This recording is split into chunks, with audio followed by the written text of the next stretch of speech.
Nesta semana, o Instituto Datafolha colocou Lula com larga vantagem em 2022 em relação a qualquer outro candidato.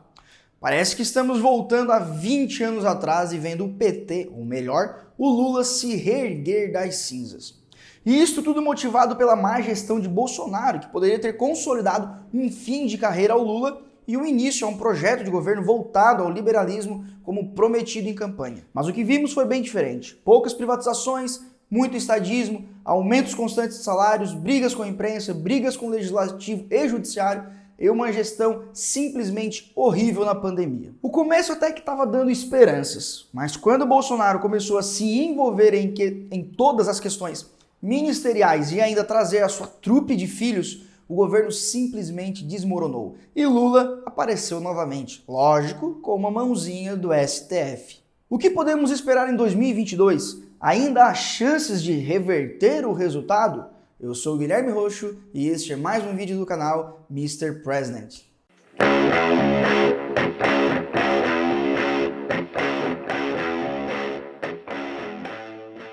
O que não pode ser revertido é você assistir o vídeo e não dar like, ou não se inscrever no canal. Então, se você vai assistir, pode dar o like, se quiser dar dislike também pode ser, o bom é você se envolver e demonstrar sua opinião.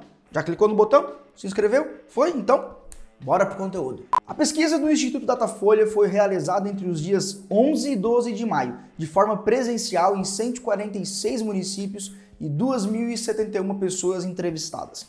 A principal amostra da pesquisa é aquela onde os entrevistadores colocam o nome de vários possíveis candidatos e o entrevistado fala qual seria sua votação se fosse hoje. Nesta amostra, Lula se coloca muito à frente de Bolsonaro ou qualquer outro candidato em primeiro turno. Por exemplo, Lula teria hoje 41% de votos, enquanto Bolsonaro teria 23%. Outros possíveis candidatos, como Sérgio Moro, Ciro Gomes, Luciano Huck, João Dória ou João Amoedo, não chegam nem a 10 pontos percentuais. Já é a segunda pesquisa que mostra Lula à frente de Bolsonaro no primeiro e no segundo turno, como aconteceu na pesquisa XP e PESP em abril. Num previsto e possível segundo turno de Lula e Bolsonaro, o petista se mantém em primeiro colocado com larga vantagem, 55 contra 32 pontos percentuais.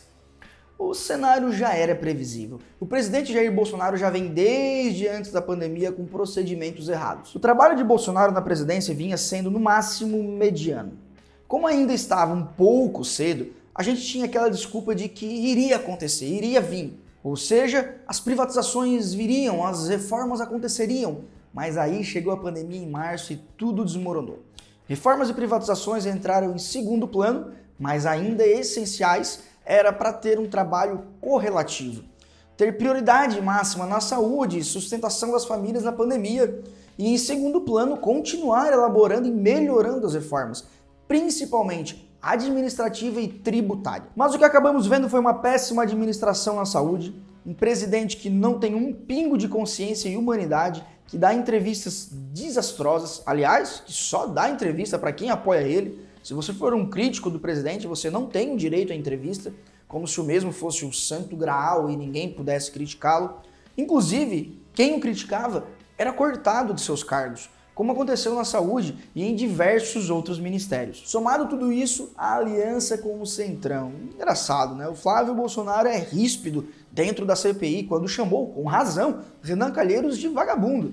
Mas não vi em nenhum momento ele dar um pio sobre a aliança de seu pai com Arthur Lira. Ou será que Arthur Lira é um santo mal compreendido? Suas condenações, inclusive em segunda instância, será que são honrosas e menos vagabundas que as condenações e inquéritos de Renan Calheiros? E isso foi o que vimos no governo Bolsonaro. Um desastre administrativo, um populismo e estadismo tão grande quanto o de Lula. E a população percebeu isso. Se é para ter um populista no governo, que coloquem o Lula.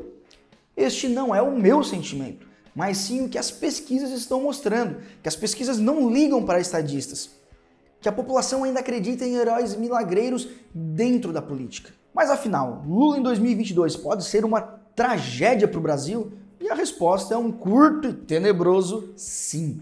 Lula já demonstrou que não se importa em abraçar o capeta se for preciso para manter o seu projeto de poder. Inclusive, já retomou conversas com o MDB. Olha que lindo!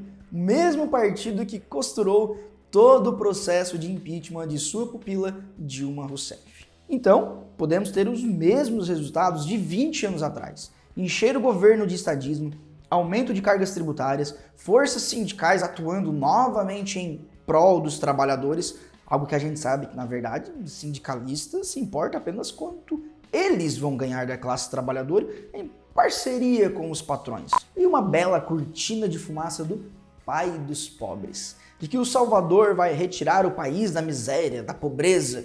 E o que vai acontecer, na verdade, é manter um cartel de bancos, manter os monopólios de Petrobras, de Correios, por exemplo, para dar cargos aos seus companheiros, um aparelhamento dentro dessas estatais e também de pastas do governo. Ou seja, manter o establishment. Sim, manter, porque o PT saiu da presidência, mas a presidência não saiu das ideologias petistas. O governo não fez muita coisa diferente do que o PT fazia. Ou vocês viram grandes privatizações e grandes reformas? Vocês viram uma quebra do establishment?